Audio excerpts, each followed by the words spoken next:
वालेकुम। तो ये जो वीडियो है ये उन दोस्तों के लिए है जो ई कॉमर्स में बहुत ही इंटरेस्ट रखते हैं और जो फ्यूचर में ई कॉमर्स को ज्वाइन करना चाहते हैं। तो ये जो वीडियो, ये जो टर्म्स हैं, ये उनके लिए बहुत ही इम्पोर्टेंट है, क्योंकि ये जब वो काम करते हैं तो इनको ये वो जो टर्म्स, ये जो वर्ड्स हैं, ये कंफ्यूज करते हैं। तो उस चीज़ को मद्देनज़र रखते हुए ये वीडियो बनाई है और कुछ दोस्तों ने पूछा भी था, तो स्पेशली उनके लिए भी कि ये जो उनके लिए एक मसला कन्फ्यूजन बनी हुई है वो दूर हो जाए। तो आपने देखा है कि कोई भी चीज़ जब मार्केट में सेल होती है तो उसके ऊपर एक यूनिक बार कोड होता है, ठीक है, उसके ऊपर एक रेफरेंस नंबर बार लगा होता है। तो उनकी डिफरेंट टाइप्स होती हैं, ठीक है। ये GTIN, UPC, EN, ISBN, FN, SKU, ASIN and SKU, ये इस तरह के उनके ऊपर डिफरेंट बार कोड लगे होते हैं। तो जब कोई भी बंदा अमेज़न पे या दराज पे या किसी भी वेबसाइट पे सेल करता है, तो सेल करने के लिए उसको अपनी प्रोडक्ट सेल करने के लिए इन नंबर की ज़रूरत होती है। अब ये वो नंबर ये लाएगा कहाँ से और ये आएंगे कहाँ से और ये हैं क्या, ये नंबर, इनमें डिफरेंस क्या है, तो ये सारी चीज़ें मैं आपको बताने लगा हूँ। तो आप इस वीडियो से जुड़े रहें और इस वीडियो को एंड तक देखें और इसको लाइक भी करें और सब्सक्राइब भी कर दें। उसके अलावा मैं ये आपको बताऊंगा कि ये नंबर आप लॉग कहाँ से सकते हैं। तो चलते हैं अपने टॉपिक। पहला जो है जी हमारे पास ये GTIN, ये ग्लोबल ट्रेड आइटम नंबर है। इसमें डिजिट जो होते हैं ये 12 टू डिजिट होते हैं, ये बार कोड इसको कहते हैं, ठीक है। तो ग्लोबल ट्रेड आइटम नंबर है, मतलब ये होल मार्केट जो होती है उस पूरी में रिकॉग्नाइज्ड होता है, ठीक है। ये इंटरनेशनल लेवल पे एक्सेप्ट होता है, ठीक है। जिस जो नंबर यहाँ पे होगा आइटम का वही किसी दूसरे कंट्री में होगा, पाकिस्तान, इंडिया में सेम, वो उस कंट्री के लिहाज से ही जाना जाएगा, ठीक है, लेकिन इंटरनेशनल लेवल पे वो रिकॉग्नाइज होगा। ग्लोबल ट्रेड नंबर, ये इसको GTIN कहते हैं और ये बार कोड की शक्ल में ये लगा होता है किसी भी प्रोडक्ट के ऊपर। अब इसकी दो मेन टाइप्स हैं आगे। तो पहली जो है ये है जी यूनिवर्सल,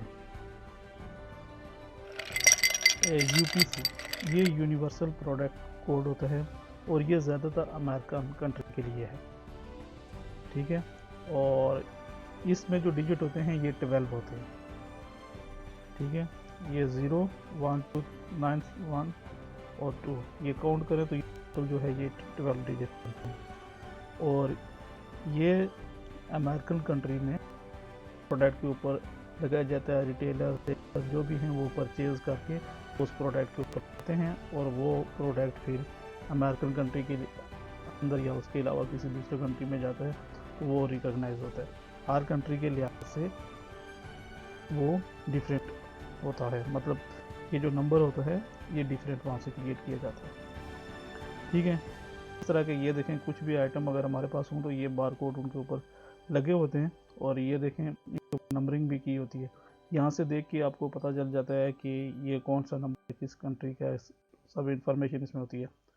ये उसके अलावा जो है EN होता है, EAN, ये यूरोपियन आर्टिकल नंबर होता है और ये भी सेम बार कोड ही होता है और ये इसमें जो है ये 13 डिजिट होते हैं, ये यूरोपियन कंट्री के लिए होता है, ठीक है। मकसद दोनों का एक ही है, UPC, EN, GTIN नंबर ये सारे सेम ही हैं। मकसद इनका यही है कि वो जो प्रोडक्ट होगी वो आपकी इंटरनेशनल लेवल पे सेल होगी। तो ये नंबर यूरोपियन कंट्री के लिए है, UPC जो है वो अमेरिकन कंट्री के लिए है। तो अब ये जो हर एक प्रोडक्ट के लिए ये स्पेसिफिक नंबर होता है। अगर फ़र्ज़ किया कि आप एक शर्ट सेल कर रहे हैं ठीक है, उसका कलर ब्लू है और स्मॉल साइज़ की है, तो उसका एक नंबर होगा, GTI नंबर होगा। अगर वो सेम प्रोडक्ट है, कलर उसका रेड हो गया, साइज़ उसका बिग हो गया, तो उसके लिए एक सेपरेट नंबर होगा। ये नहीं है प्रोडक्ट एक है उसके अंदर वेरिएशन है तो उन सब के लिए एक नंबर होगा, ऐसा नहीं है, उनके लिए नंबर डिफरेंट होंगे। हाँ, अगर आपके पास ब्लू शर्ट है, स्मॉल साइज़ है और उसके 100 पीसीज है, तो वो उनके ऊपर जो नंबर लगाया जाएगा, बार कोड होगा, वो जो है वो सेम होगा, 100 पीसीज का सेम होगा, क्योंकि सेम साइज़ है और सेम कलर है, तो वो सेम होगा।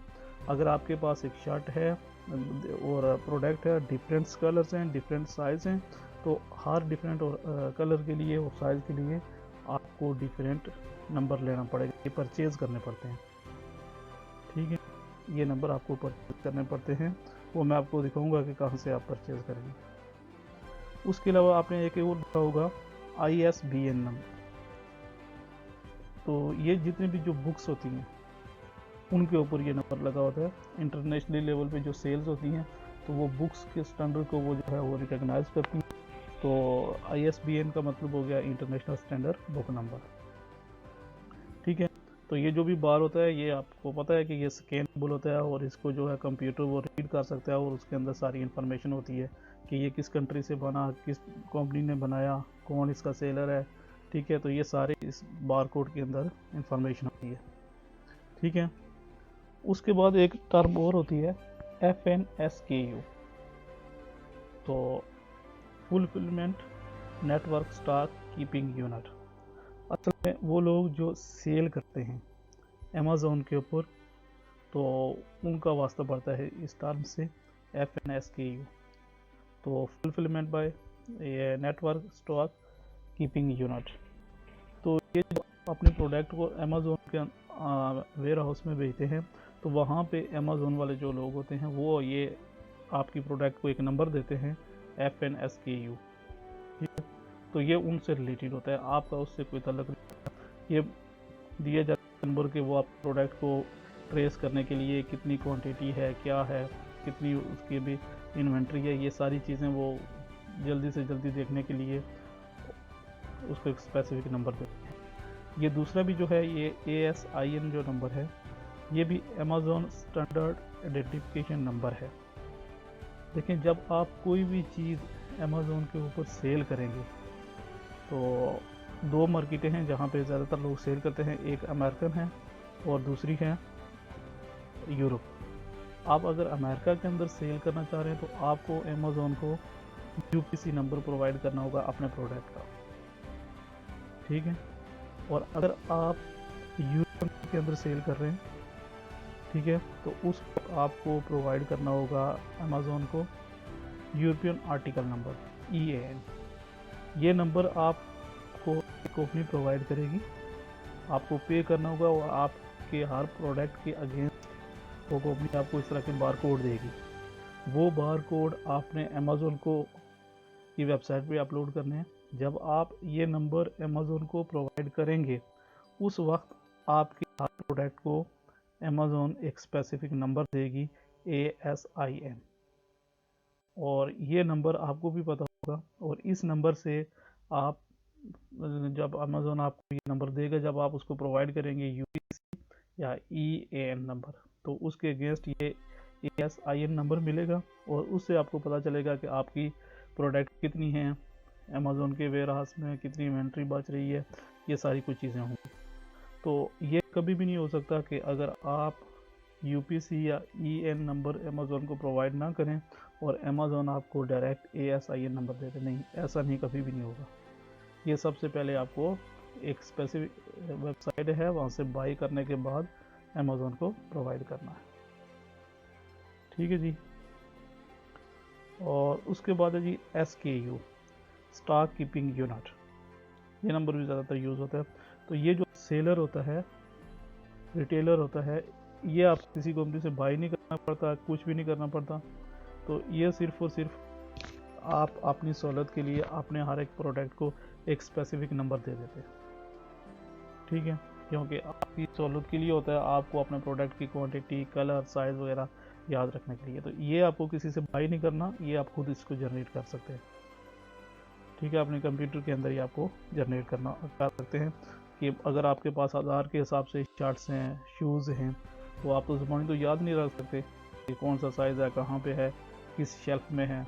तो उसके लिए आप एक स्पेसिफिक नंबर दे देंगे उसको, SKU स्टॉक कीपिंग यूनिट। तो जो ही कंप्यूटर के अंदर आप इंटर करेंगे वो नंबर, आपके पास डिटेल होगी, तो वहाँ से आप निकाल सकते हैं उसको।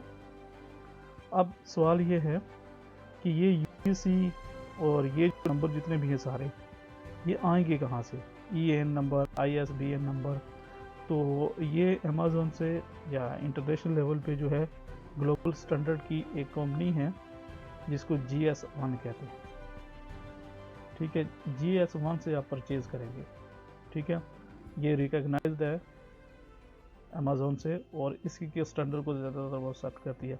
इसको आप रिक्वेस्ट करेंगे, मेल करेंगे, तो आप उसको बताएंगे कि आप अमेज़न के ऊपर लिस्टिंग करना चाहते हैं, चीज़ें बेचना चाहते हैं, ये आपकी चीज़ है।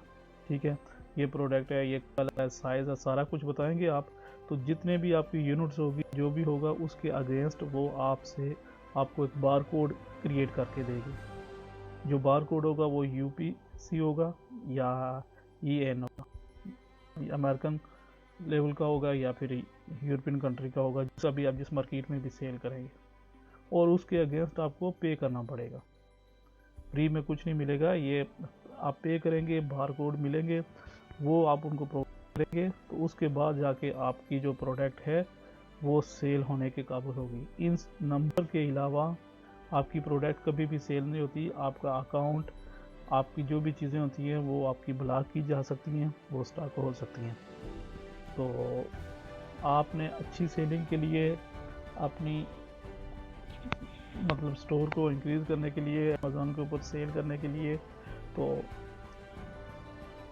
आपको इन नंबर की ज़रूरत है। इनके बगैर आप सेल नहीं कर सकते, क्योंकि हर एक प्रोडक्ट की स्पेसिफिक आइडेंटिफिकेशन होगी।